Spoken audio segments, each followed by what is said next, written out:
बीडच्या परळीतील मृत महादेव मुंडे यांच्या पत्नी ज्ञानेश्वरी मुंडे आज पोलीस अधीक्षक नवनीत कावत यांची भेट घेणार आहेत। पोलीस उपाधीक्षकांकडे तपास देऊन अद्याप कोणतीही कार्यवाही न झाल्याने ज्ञानेश्वरी मुंडे पोलीस अधीक्षकांची भेट घेणार आहेत। 21 ऑक्टोबर 2023 रोजी परळी तहसील कार्यालय परिसरात महादेव मुंडे यांची निर्गुण हत्या करण्यात आली होती। या प्रकरणाला जवळपास 1.5 वर्ष होत असताना देखील यातील आरोपी अटकेत नाहीत। हे प्रकरण भाजप आमदार सुरेश धस यांनी पुन्हा समोर आणले।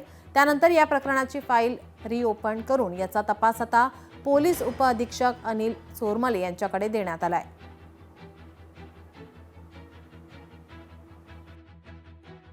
तात्काळ तुम्ही आरोपी तरी अटक करा, नाही तर आम्हाला SIT CID मार्फत तरी तपास करून आमचे आरोपी अटक करून द्या आणि माझ्या नवऱ्याला न्याय मिळवून द्या। ते आम्हाला आश्वासन दिलं की आम्ही 10 दिवसात करू किंवा 15 दिवसात करू। त्यांच्या मागणीनुसार त्यांनी जर आम्हाला दिवस मागितले तर तेवढे दिवस देऊन मात्र आमर उपोषण ठाम निर्णय आहे, मी करणारच आहे।